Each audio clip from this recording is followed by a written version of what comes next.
I'm glad you did record that. Okay, this is from the recommendations of the National Bioethics Advisory Commission, June of 1997. Says the commission began its discussions fully recognizing that any effort in humans to transfer a somatic cell nucleus into an enucleated egg, that is, an egg that's got the genetic material removed, involves the creation of an embryo with the apparent potential to be implanted in utero and develop to term. In other words, it means we realize this is creating life. Page 50 of the President's Council on Bioethics, 2002. It says the first product of somatic cell nuclear transfer is, on good biblical or biological grounds, quite properly regarded as the equivalent of a zygote and its subsequent stages as embryonic stages in development. Now, this obviously then brings in another course of debate. You got to ask ourselves these questions. Does an embryo fit the definition of an organism? If not, then what is it? Number two, what characteristics would define life? And does the embryo fit that definition? Ironically, if you look at high school level science books, they can actually answer those questions, but let me hear from you guys. If we're talking about making a cloned embryo, is that life? Yes. Okay? I would agree. Because you have the potential of having something that, for instance, can go out and become a president of the United States. Now let's go back to our original discussion. We started this out by looking at the general practice of cloning. And you remember I talked about Ian Wilmot and his little sheep named Dolly. And now we bring numbers into it. And we realize, if you look down there, the second one from the bottom, it took 277 tries to make one live Dolly. Not to belittle the point, guys, but it took 1,084 tries to make a rabbit. So the question is, how many tries is it going to take to make a human that I consider a lot more complex than a rabbit or a sheep? And do you honestly think Time Magazine is going to show all of those dead and dying embryos? I mean, Ian Wilmot had all sheep at all stages of development dying in his lab as he was trying to clone one Dolly. And so now the question is, how many are going to be required to produce a living human clone? There are two statutes, and I do expect you to remember these. Two safeguards that must be in place before any experiment can be performed on a human being. Anytime you are experimenting on humans, like for instance, when I was in the lab, we did brain recordings from Alzheimer's or Parkinson's patients. First thing we had to do was get informed consent. We couldn't just take a probe and drill into that guy's brain and then lower the probe down there without informed consent. Number two, it's got to be to the subject's benefit. Meaning there has to be some potential for good that can come out of what you're doing. So when we were doing brain recordings, what we were trying to do is see if we could stimulate neuronal activity in cells that had died in Alzheimer's or Parkinson's patients. So we asked the question, all right, what about cloning and informed consent? Does that cloned embryo get to consent to anything? And the answer obviously is no. There's a book that was written several years back. It was Human Cloning and Human Dignity, the impact of, it's the President's Council on Bioethics was the part of the title. It's by Leon Cass. In the book, he says, consent from the cloned child to be is, of course, impossible to obtain. An attempt to clone a human being would potentially expose a cloned individual to great risk of harm. Given the risk and the fact that consent cannot be obtained, the ethically correct choice may be to avoid the experiment. The fact that those engaged in cloning cannot ask an unconceived child for permission places a burden on the cloners and not on the child. The second point we've already talked about a little bit. Is it to the subject's benefit? Well, the first thing I would remind you is, how many does it take to make something? You know, it's not exactly to somebody's benefit if you got to have 300 or 400 die just to make one. But again, let's turn to the President's National Bioethical Advisory Commission. Here's what they say.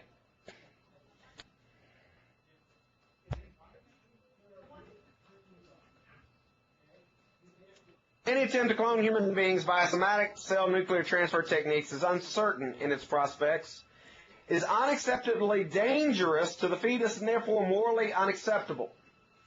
It is morally unacceptable for anyone in the public or private sector, whether in research or clinical setting, to attempt to create a child using somatic cell nuclear transfer. Indeed, the Commission believes it would violate important ethical obligations for the clinicians or researchers to attempt to create a child using these particular technologies, which are likely to involve unacceptable risks to the fetus and or potential child. They go on to say, the Council holds unanimously that cloning to reproduce children is unethical. It ought not to be attempted and should be indefinitely banned by federal law. Now, guys, the point being, this was the President's Commission. They're saying, look, we ought to ban this by federal law, and yet we still haven't done it.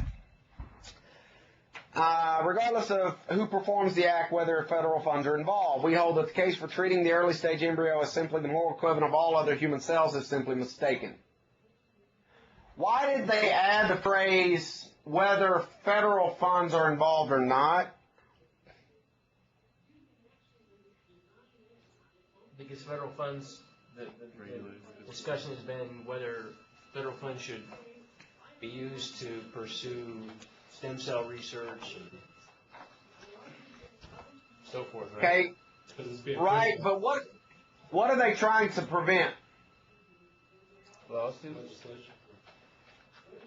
They're trying to prevent some kind of crazy lab that is in the private sector. Oh. Let's say that you have an upstart company called Gene Tectonics, and you get some venture capitalists to dump a bunch of money into it. If you've got private money, you don't have to obey federal laws if it's federally funded. You can do whatever you want to it. So they're saying basically, we think this is wrong whether or not you're using federal money or not. Why clone humans in the first place? Here are some reasons that are given. They say that it would allow to produce organisms with desired qualities. In other words, you could basically kind of do a designer baby. You could have recovery of lost loved ones. Folks who were infertile could clone a copy of themselves, thus having a child that is genetically linked to them.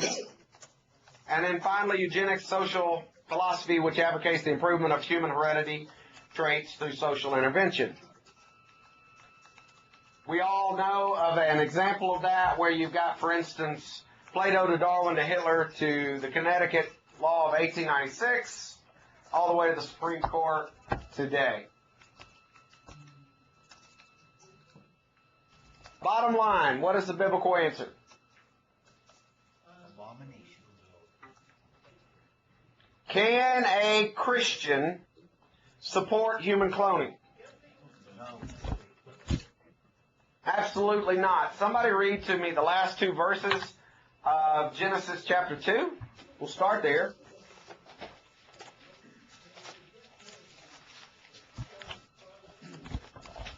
The last two verses.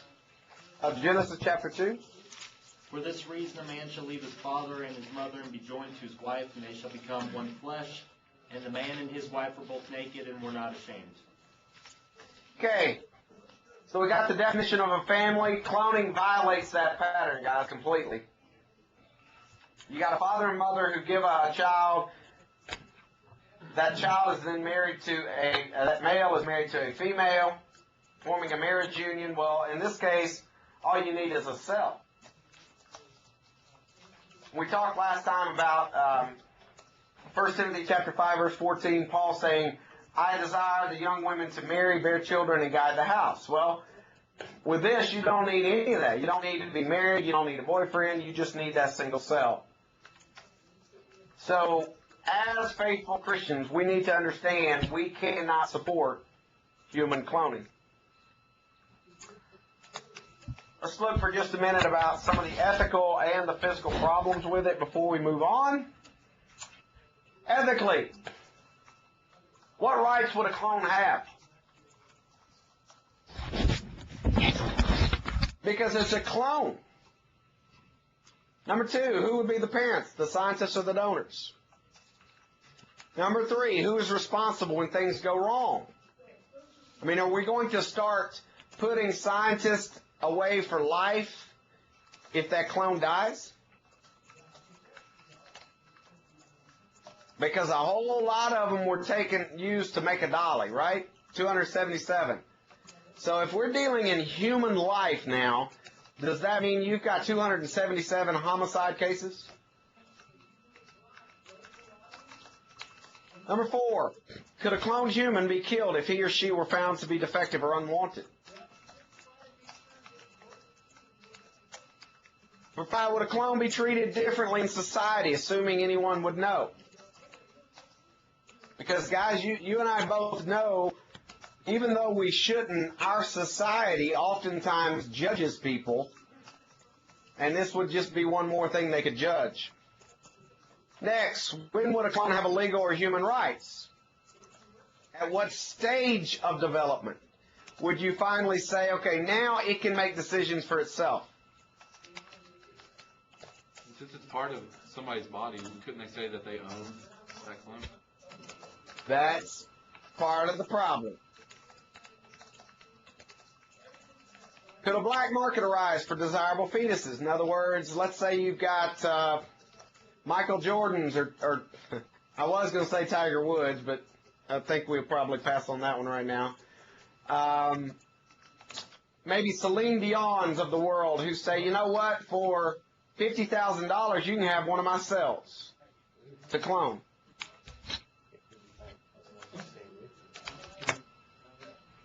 What if a living or a deceased person were cloned without his or her knowledge? You know, if you think about it this way, Dean might want a child who is well versed in Christian evidences. So I make a visit to Bear Valley, and without my knowledge, he takes my Coke can, swabs my saliva, he's got my DNA, and he goes and he has a little Brad made that he can raise and indoctrinate. Wow. That's a little intense, Brad. That'd be intense. That's really scary to me. Make fun of you all the time. That's even scarier to me. He'd make fun of you all the time. You know that you thought about it. Yeah, that would be bad if your own child grew up making fun of you.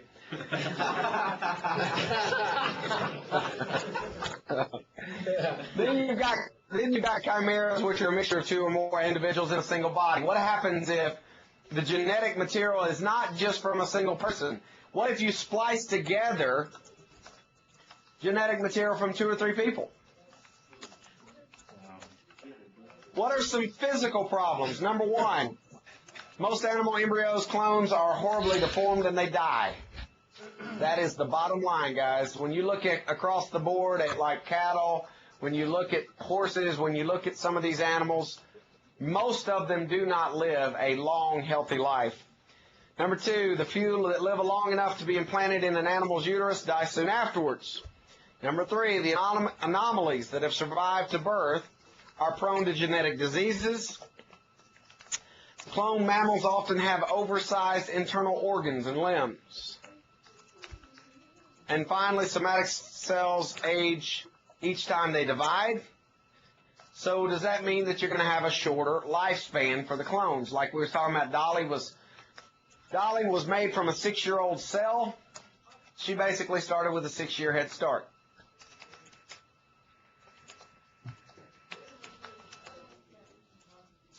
Questions, comments thus far?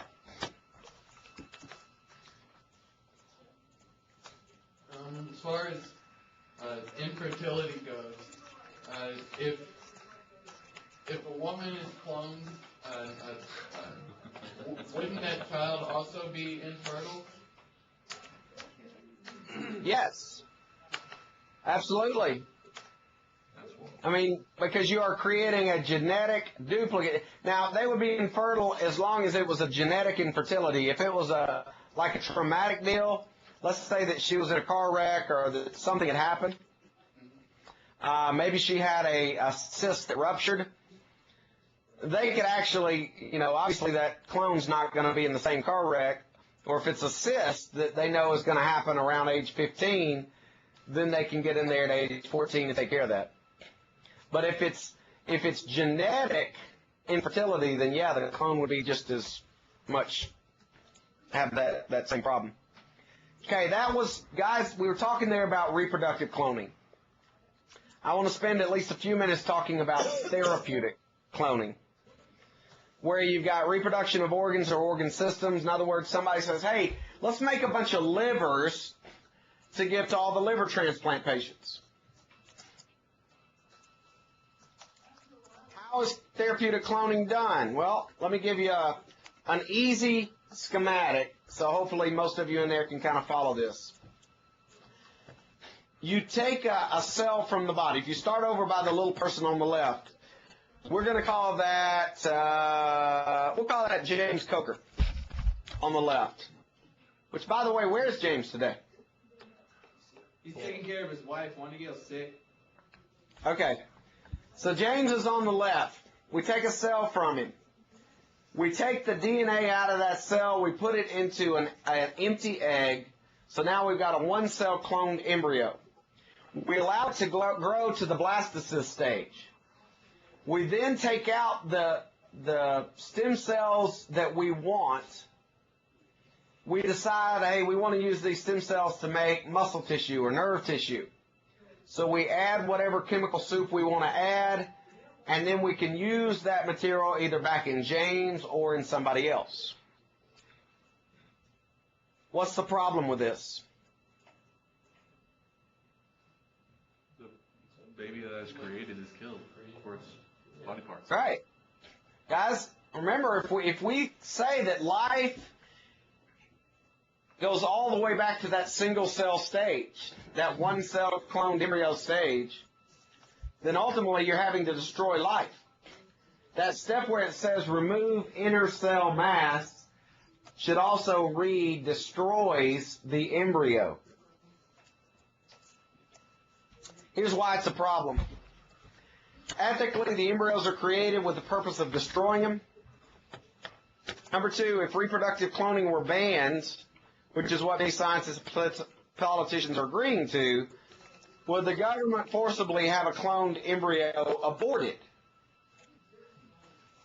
And think about that for just a moment. If the government says you can't do this, but somebody does it anyway, and you've got growing genetic material, all of a sudden the government's in a weird spot of either saying, okay, we told you couldn't do that, but it's coming, so maybe you got to abort it. Number three, cloning proponents claim that cloned embryos are not humans. Hey, Brad? You. Would you say if the clone doesn't have a soul, would that be We're coming to that, brother. I promise we're almost there. Who do the clone cells belong to? Who decides the fate of the clones? Are the clones property? Number 5, therapeutic cloning will lead to reproductive cloning. That's just a normal step, guys. If we allow therapeutic cloning, eventually it will lead to reproductive cloning. Therapeutic cloning places women at risk, both from an ethical and a physical position.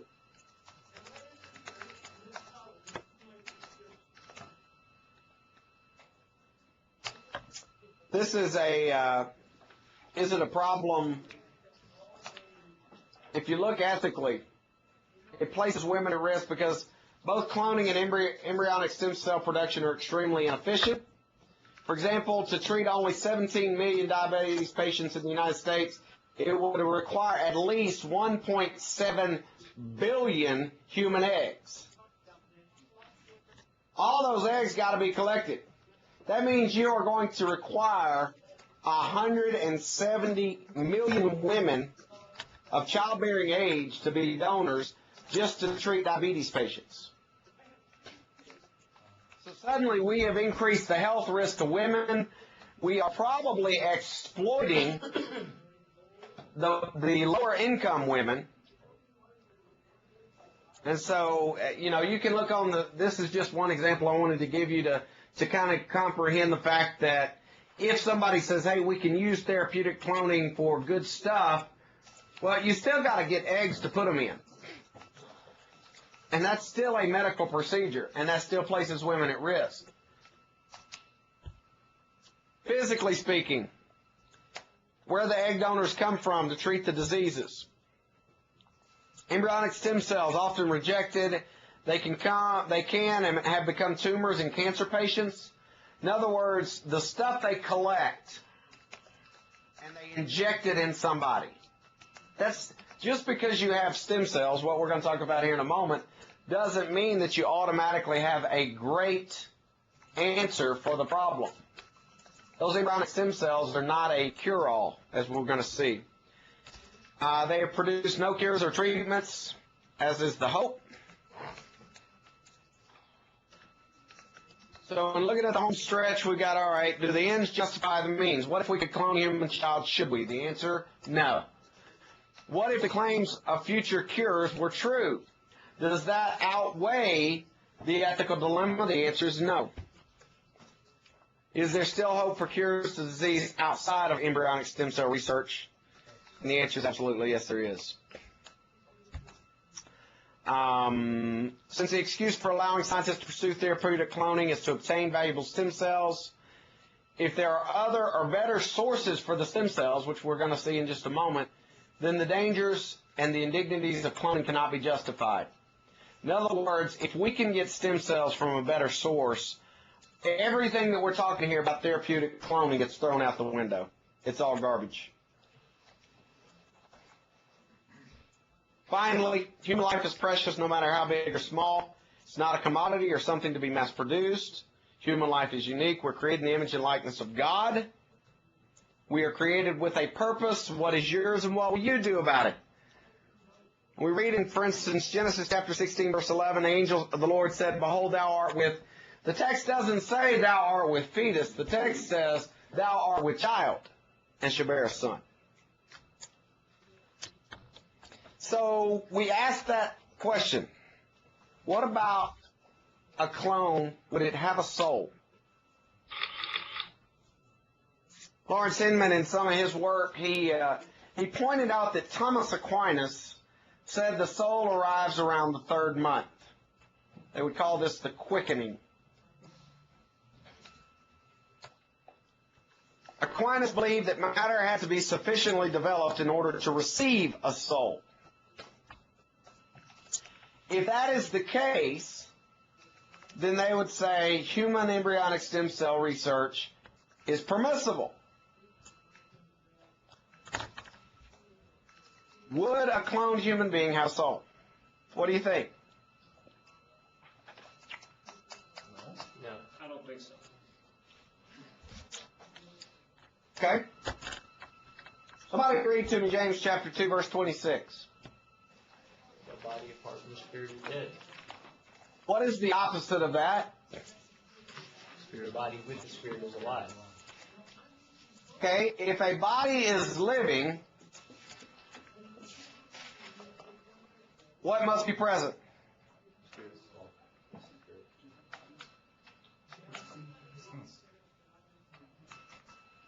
Which, guys, if you think about it for just a minute, Let me give it to you in a way in which I think will make some more sense to you. There's nobody on the planet that would argue that identical twins, that one of them does not have a soul. And yet identical twins are actually closer genetically speaking than a clone is from the organism the cell was taken from. Because remember, with a clone, you've still got to borrow an empty egg to put that genetic material into. With identical twins, it's literally a splitting of a single egg into two exact identical individuals. So, Brad, Yep. the essential question here is whether or not a cloned human would be able to survive. Well, I get that. That wouldn't even be the question, because as long as at the earliest stages it has a soul. That's why I'm saying if God allows it. But he's already, like we talked. So, okay, the human, the chimeras that you're talking about, that they're already working on creating, right? Chimeras. Yes. Right. That too. Those are human, somewhat, right? I don't know what we call them. Right, but they're living to a certain point and then they're killed, Okay? right? Yes. So is what makes us human is our soul, right? Right.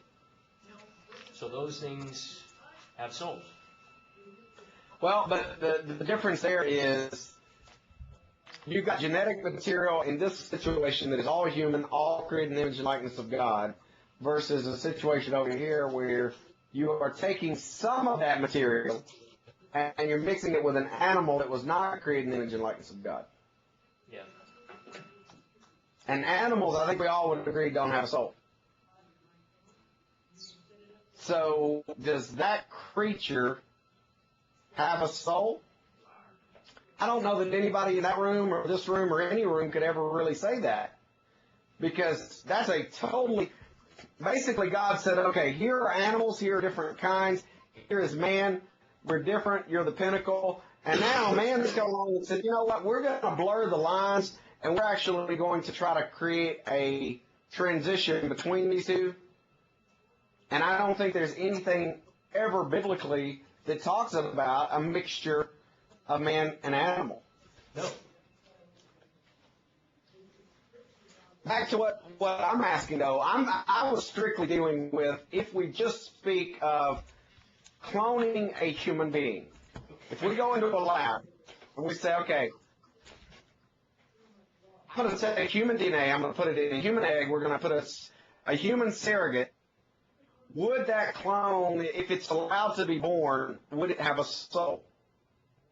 The answer is, if God allowed that to be living and to be born, then I would take from this James chapter 2 verse 26 that it must possess a soul. Brad? Yes, sir. Okay.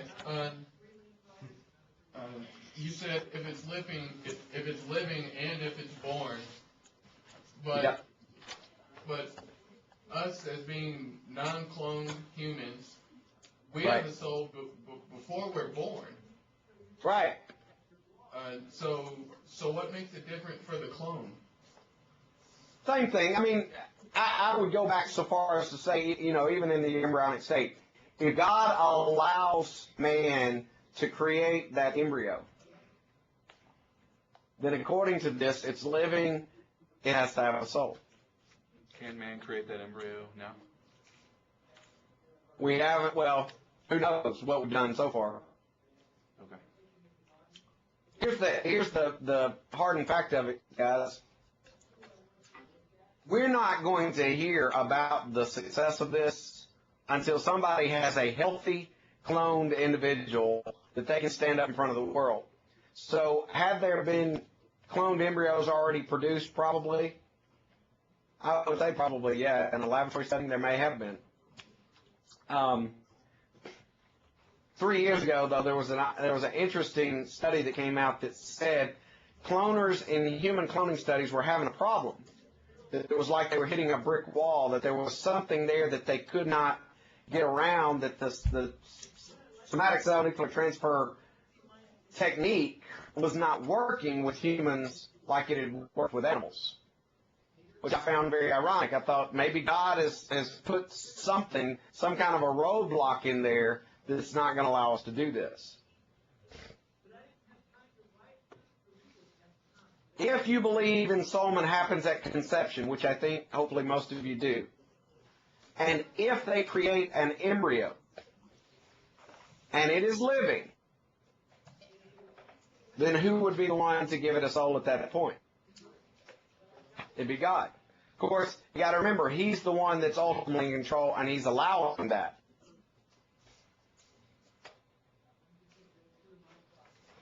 Any comments, questions? I know some of you guys may want to do a paper on ensoulment, the idea of when does a soul really come into the body. If you've never really studied that, that might be something that you want to look into. Chuck. I was talking to Chris Blocker about this earlier, but in Acts 17 and verse 25, Paul in the Sermon on Mars Hill says, nor is he served by human hands as though he needed anything, since he himself gives to all people life and breath and all things. So, is that kind of bolstering what, if you are a person and you're living, then you have this endowment from God, because you have that breath, which would be the soul. Right. Okay. And to me, Chuck, that's why I say when I teach on these things in like a public setting, I always am very quick to make the comment, if God allows us to do this.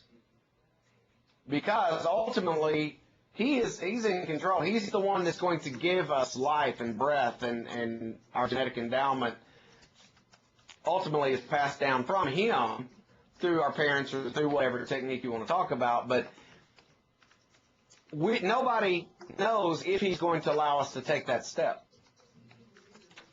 I do know they're trying really hard right now. Other thoughts, comments, questions?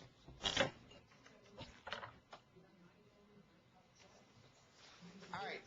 Do you think that they're dedicating precious time and resources to this instead of advancements in other fields and trying to cure other diseases?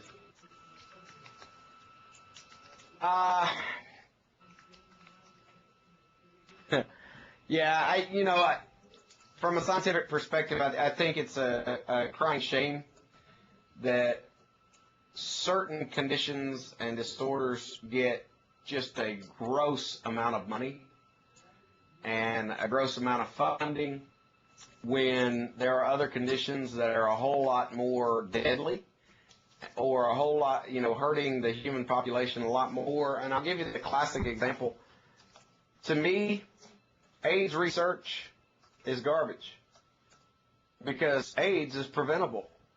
AIDS is 100% preventable unless we're talking blood transfusions, which really, realistically, don't even happen anymore because we screen blood.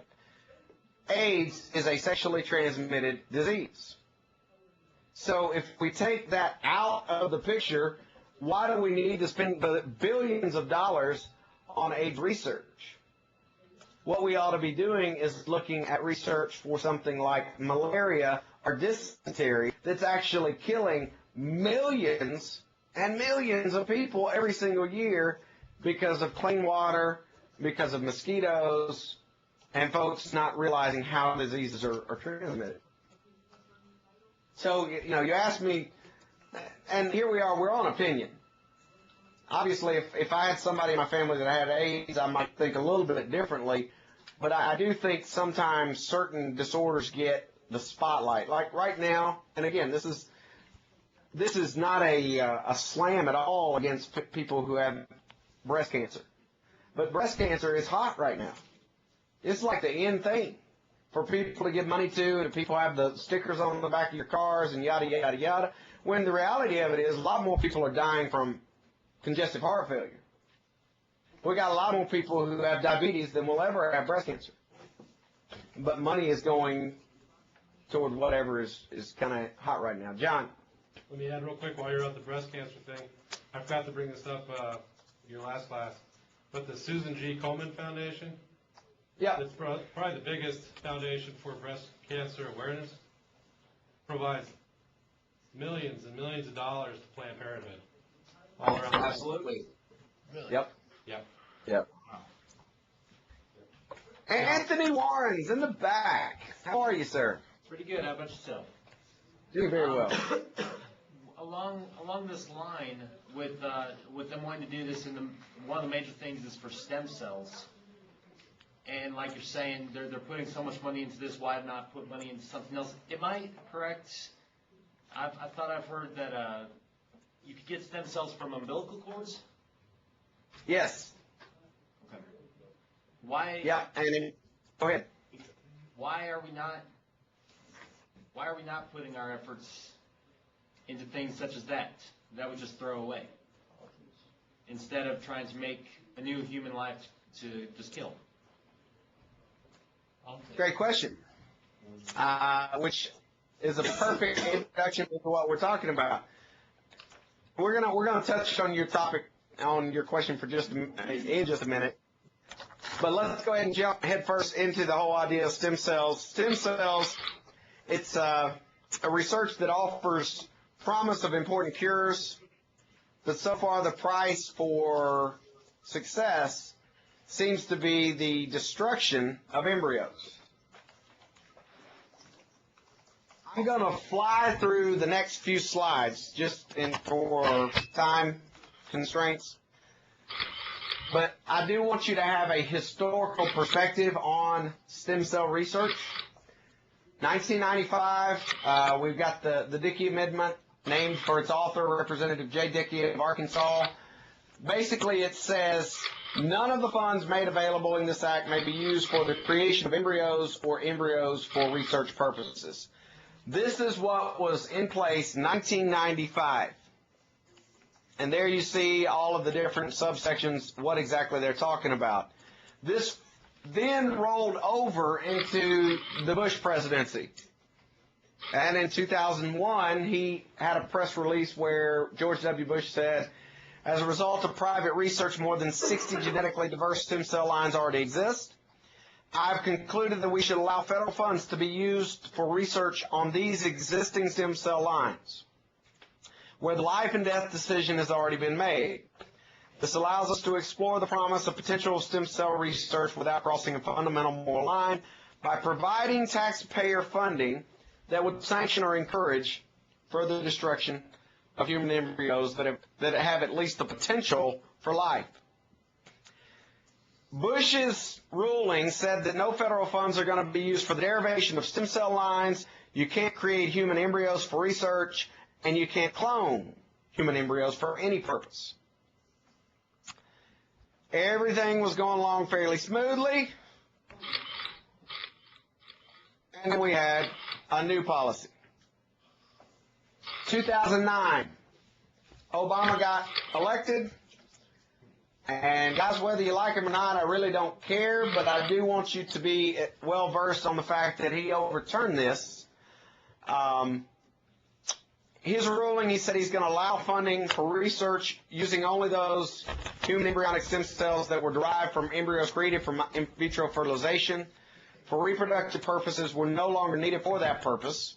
That NIH funding of the derivation of stem cells from human embryos is prohibited by the annual appropriations ban on funding of human embryo research, otherwise known as the Dickey-Wicker Amendment. In other words, he's saying you can't just go hog wild. But any embryos that are currently frozen from in vitro fertilization are now fair game. They did a study several years ago, tried to figure out how many embryos there were all across the country. And guys, we're talking about, I don't remember, I'll look up the exact number for next time, but I think it was like 1.2 million embryos that were frozen in liquid nitrogen. And all of a sudden, Obama says, here's what we're going to do. We're going to allow you to basically use those for stem cells. He gives the specifics, and again, I'm not going to go through all this. You guys can look at this on your own. I do kind of want you to at least be somewhat familiar with what he is promoting, because it's a totally different condition than what we've been under in the past. He does say written informed consent was obtained from individuals who sought reproductive services who elected to donate human embryos for research purposes. In other words, when you go and you have in vitro fertilization, they're now going to ask you, hey, do you want to donate your leftovers? Would you be cool with using that for research? And yet, ironically, this gets back to what Anthony was asking a minute ago. In the year 2005, the President's Council on Bioethics, they gave a report in which they showed you can get these stem cells from alternative sources. You don't have to have these aborted fetuses. So, where do we get them from? This I do expect you to know. You better memorize it, because you may be asked to give your wisdom on this. Number one, we get them from adult tissue. Number two, we get them from umbilical cords. Number three, we get them from leftover embryos from in vitro fertilization. And number four, from aborted fetuses. Now, let's see. Let me pick on somebody. Dan. Yes, sir. Mr. Keel. Yes, sir. Can I, as a faithful Christian, support stem cell research? Yeah. If you get it. Okay, with the, as long as nobody's getting killed. Basically. Okay. Right. You're absolutely right. In other words, as long as we use, guys, stem cells from those top two categories, there's nothing wrong with it. Yeah. If you were to draw a line right down the middle of that slide, and you say, okay, can a Christian use adult tissue to obtain stem cells? Or what about umbilical cords? Absolutely, we can do that. We can support that. It's when the science crosses the line and they want to use embryonic stem cells, and that's the word you need to listen for. Embryonic stem cell research is the destruction of human life. One of the things I'm not going to tell you is that adult stem cells are the ones that are actually showing all the promise. They are the most promising in all of the situations. You don't have the problems with tumor formations. You don't have problems with transplant rejections. You don't have the ethical quandary. Let me share with you what we were doing. In our laboratory, part of my dissertation, what I was doing, we were actually applying what's called nerve growth factors into a DuPont polymer. It was a plastic that would allow these nerve growth factors to leach out over the brain of Alzheimer's or Parkinson's patients. So basically, we were trying to see if we could get neuronal growth. If we took off a piece of the skull, you lay this polymer down as a sheet of plastic, basically, that had drugs embedded in it. It leached out over several months, and you looked to see if you got cell growth. Well, while I was doing that, there were labs that we were connected with in other states that were doing direct injections of stem cells, embryonic stem cells. And one of the dirty little secrets that they didn't tell the media was when they do a direct stem cell injection into the brain of somebody that has Alzheimer's or Parkinson's, that's foreign tissue. And so the body recognizes it as foreign. It sets up an immune response. There's a lot of times there's tumors there. And not only those patients didn't just not get better, they got worse in most cases. And so it's a situation where the media is trying to tell you, hey, the potential for embryonic stem cells is so great, and yet the reality of it is adult stem cells are the ones that are showing all the promise. All of the controversy surrounds the idea of a term that I want you to be familiar with. It's called pluripotent. Pluripotent stem cells are cells that can become basically any variety of tissue.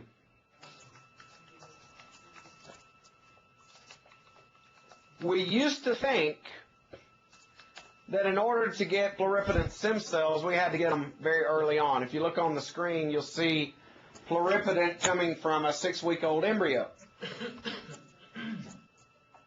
And yet we learned all the way back in 2001 that that's not the case. We learned in 2001 that we could actually take nerve stem cells from the brain of an adult male, and we could pretty much make them become just about anything we wanted them to become. So we don't need these 6-week-old embryo cells. We know today that we can pretty much get anything we want from much, much older cells. All right. This is evidence that some adult stem cells show pluripotent capacity. So if you look here, these are all studies that are showing, hey, we don't need embryos to begin with. Now, on top of that, you add to that what we found 2 years ago, and that is amniotic fluid's got stem cells in it. Guys, why is that important? Because You don't have to kill anybody to get it. Absolutely. What have we always done with amniotic fluid beforehand? Create a biohazard and throw it away. We chuck it. We disposed of it. And yet in 2007, they realized, hey, wait a second, all of that fluid has got these stem cells growing in it. So now something that we used to throw away and burn, we now realize that we can get stem cells from. In fact, one of the ways that they did that, they were doing amniocentesis, they were pulling off fluid, they realized, hey, wait a second, there's multipotent cells in here that can become all kinds of tissue. They become fat, bone, muscle, neuron, anything, you name it, we can get tissue from it. And so the idea that we need embryonic stem cells is garbage. Now the question then becomes, all right, where can you get adult stem cells from? The answer is in every tissue that we've looked so far, including fat. I'll donate. California researchers, they use the byproducts of liposuction, and they actually purified loads of stem cells using the fat that they had sucked off these patients. Now, you think about how many people would love to donate some stem cells to that kind of research. I'm talking Biggest Loser, all kinds of ways.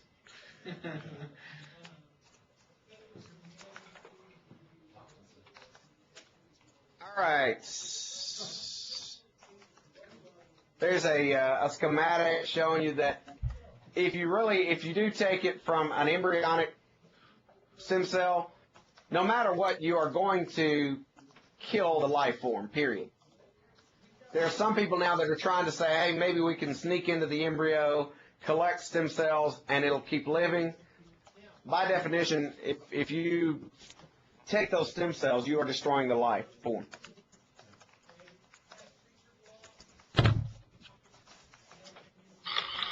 Questions, comments, thoughts?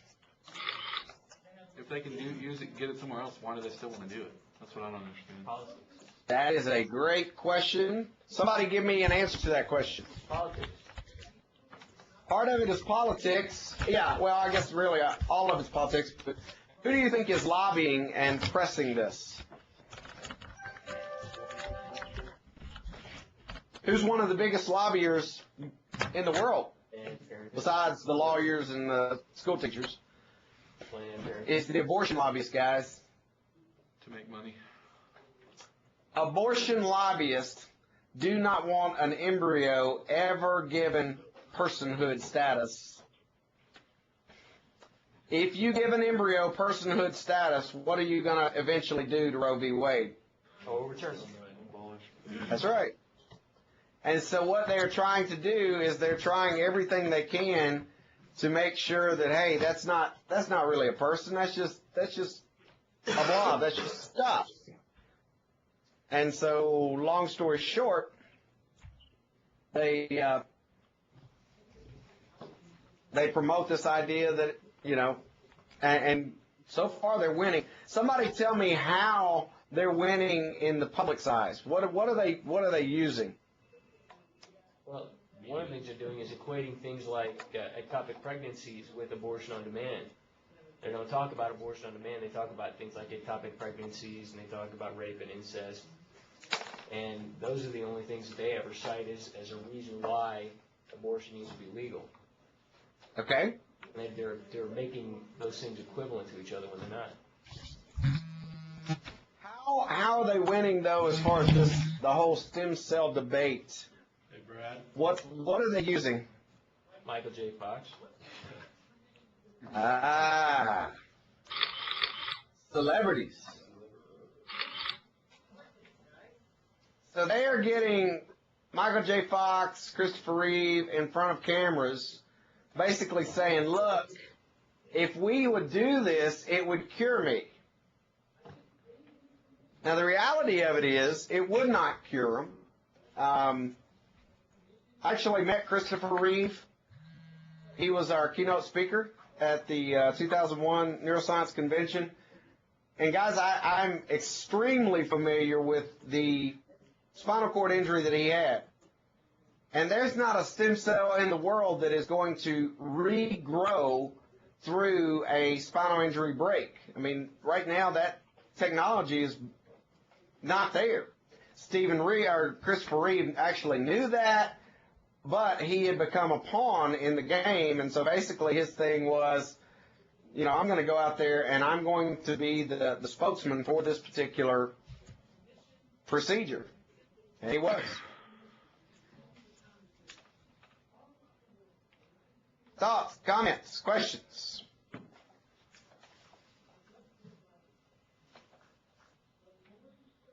All right. What is the key element that they're trying to play on? Michael J. Fox, Christopher Reeve. What would you say? Sympathy. Emotions. They are playing the compassion card. They're basically saying, look, if you don't do this, you're not compassionate. You don't love people. You don't. How do you, as a Christian, respond to that? Chuck, if somebody comes up to you and they're in your congregation and they say, man, we've got this grandmom who's got Alzheimer's and we really would like stem cell research going on, how, if they start trying to play compassion card, how do you respond to that?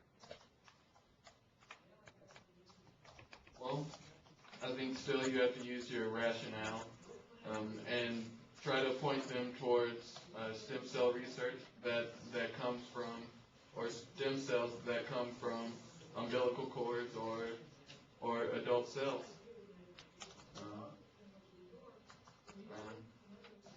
I guess Okay. tell them the benefits of those over the embryonic and the ones that come from aborted babies, and play on their emotions in that way, perhaps. Dustin. Just to clarify, the umbilical cord stem cells are only compatible with that person that the umbilical cord was tied to when it was born, correct? As far as like tissue rejection, you're correct, absolutely. Right. So, But it's the same though as them using embryonic stem cells. Okay. So let's say they wanted to use the umbilical cord for a different patient. They would have to give that patient immunosuppressant drugs all their life after they did that stem cell transplant. So you can do it, but you'd have to give them drugs so that they wouldn't combat that. Chuck, back to what I was talking with you. One of the things that we've got to remember in the church is to take the argument away from emotion and compassion and bring it right back to God's Word. Is it troubling that your grandmother has Alzheimer's? Absolutely. Do I want to help you in your situation? Absolutely. But should Christians ever violate God's Word in order to do anything? And the answer is no. And I think if we would keep bringing the argument back to that, rather than, are you compassionate? Do you really love me? Blah, blah, blah, blah, blah. We can argue emotion all day long. Everybody's going to be emotional about certain things. The bottom line is, are you willing to violate this set of principles? I did a paper several years back, and anytime, guys, I know some of you are going to leave school, and 5 or 10 years from now, somebody's going to come up to you, and you're going to be like, man, I wish I'd actually paid attention and not slept through Brad's class. If you ever need, I've got a document where I listed every single research study up to that date that had been carried out using adult stem cells. Because I wanted to have something physical that I could put into the hands of somebody who is in a situation that's upset, that's saying, maybe we should be using adult stem cells. That particular article is hundreds and hundreds of, I want to say it's like 250 pages long. It is a long document, but it makes a powerful statement. When I'm teaching on this topic, one of the things that I will do is I will show, like on the screen right now, you see these are studies, and this is a very short abbreviated list, but these are studies that were conducted using adult stem cells for stroke patients. These are for spinal cord injury patients. And again, everything I'm showing you guys, understand these are using adult stem cells. This is for diabetes, heart damage, Parkinson's disease. And so, the reality of it is when you look at what adult stem cells can do, there's a whole lot more potential here for adult stem cells than there ever has been for embryonic. And I like to show the slide because I think it really, to me, it sells home the picture, and that is the current score is 65-0. Meaning you got 65 different human conditions that are currently being treated successfully versus 0 that are successfully being treated using embryonic. How does it work? Parthenogenesis essentially evolves, tricking a human egg into thinking it's been fertilized when it hasn't. The egg then develops into the 50 to 100 cell stage, at which point human embryonic stem cells could be extracted. Question then some people would ask is, are these really embryos? Could they actually develop into human beings? There's no way to answer that question without implanting the embryo, and that in and of itself is a morally dangerous step. If you look at what we're talking at from a global perspective,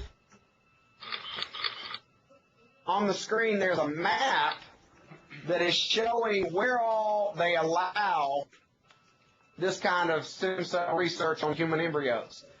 The darker the color, the more research is going on.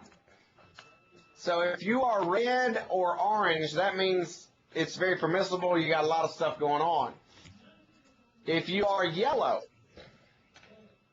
then that means basically that there have been some regulations put into place. You'll notice in the United States of America there are a couple of red spots. Those are private labs like Advanced Cell Technology that are doing some really crazy stuff. You've got Harvard University, you've also got University of California, San Francisco. I know, Dustin is shocked that California, anything would happen out in California. What wouldn't happen in California? Carry on, Brad. Carry on. Questions, thoughts so far? active in California. So what is, this type, the egg was tricked and what happens? Say that again? What, in this parthenogenesis, Orthogenesis? the egg is tricked and. Hold on, let me get back. I didn't get the whole. This is what we're talking about. Parthenogenesis is the creation of, the genesis of one of these embryos. Essentially, a human egg thinks that it's been fertilized when it hasn't. Oh. You either do that with chemicals or electricity, and so it starts dividing. Okay, thank you. So, Brad, couldn't the argument be the pushing of the embryo stem cells, because now you have all these stem cells that are frozen, and you got people out there going, hey, what about all these? You are a consequentialist, which means basically they would say the benefits of the potential research outweigh the cost. You got about 400,000 frozen embryos in the United States alone. Isn't it better to put these frozen embryos to good use rather than destroy them? I wrote this lecture. What would be your response there? My response would be, Yes. you're right. I mean, you have all these embryos.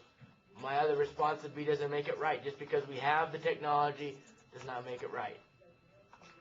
Okay, so you are cool with, since we've already made them, and the people are not going to use them, you're cool with going ahead and use them for research? No, definitely not. I didn't say that. Oh, you say that's what the people would say. I personally think this is bogus completely, but that's what the people are saying, and that's the question I had was. All right, Dustin, you are now put as head of ethical scientific study in the United States of America. There are 500,000 embryos frozen that will never be used, implanted in anybody. What would you like to do with those? I guess keep them frozen. I don't know. I mean, they're already dead. I mean, for the. They're not dead, brother. Huh?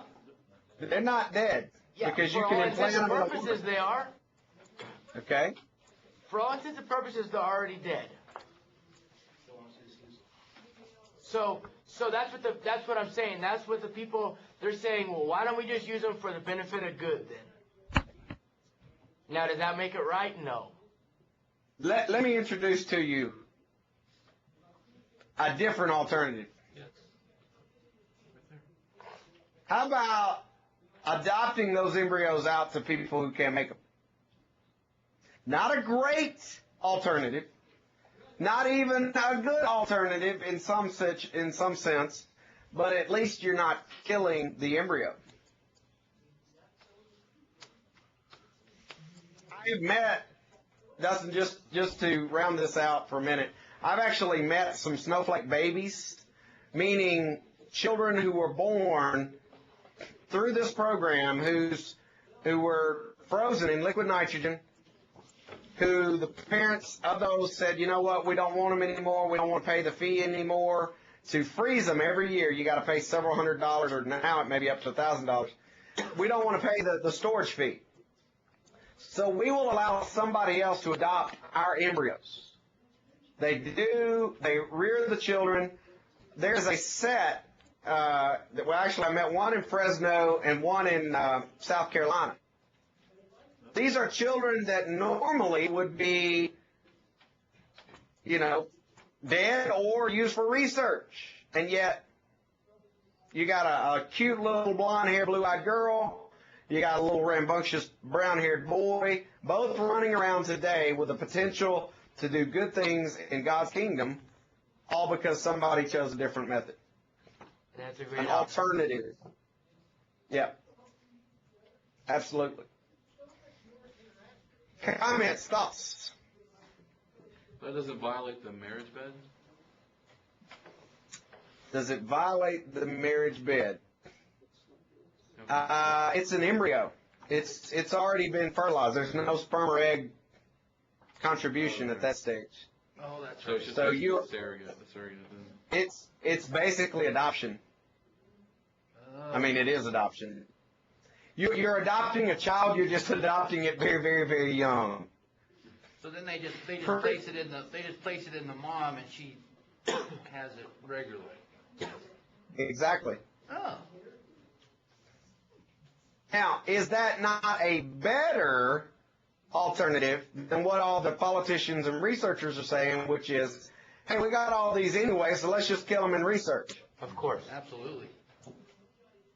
So, when you hear some of the talking heads act like, well, we should do this, anybody with any sense would realize this is what we ought to be doing, realize either A, they're not familiar with organizations like Snowflakes, or B, they're just stupid. And Oftentimes. yeah, I would like to hope that they're not stupid, but sometimes I really worry about our politicians today. All right, any comment, question, thoughts on cloning and stem cells? I've thrown, and I know, guys, I know I've thrown a lot at you in one day. Understatement of the century. Mr. Harrub, can you give me like 2 examples of what kind of questions will be on this quiz in March? The quiz in March. All right. Let's say you have a question like, give me a reason why embryonic stem cell research is wrong. Or please define the difference between therapeutic cloning and reproductive cloning. All right. So you're gonna have like mainly practical questions on this. I'm a very practical guy. I don't like just flat out strict memorization. I want you to get the big picture. I want you to get the forest and not every single tree. I don't know how all the other professors test you guys. They may be tree guys. I'm a forest guy. I want you to leave this class being able to say, you know what? Here's part of the problem with cloning. Here's part of the problem with stem cell research, and be able to actually communicate that information to somebody else. I don't want you to sit there and memorize, well, in 1957, this person did this. And in 1987, this person did this. Okay. There will be a few details that you have to answer just because the format of the test. I'll do maybe some true and false or some multiple choice. But the majority of the test is going to be logic or short, long answer. Brad, does that Snowflake organization, do they have like mandatory, it has to be a man and a woman and a married man and woman? And I don't know. I know that there's there are several groups out there that are they would consider themselves Christian adoption agencies. yeah. Loosely defined, but I don't know about Snowflakes in particular. And Snowflakes is not the only one. I think there are at least 2 other embryo adoption programs out there. All right. Next time, what we're going to be doing is we're going to be looking at, we're going to basically wrap up bioethics. Anything else that kind of follows under the general heading of manipulating humans, genetic engineering, talk a little bit about morals. Then we're going to move into the value of human life, euthanasia, end-of-life decisions. Please, please, please get your surveys done. You have got 2.5 weeks before our midterm.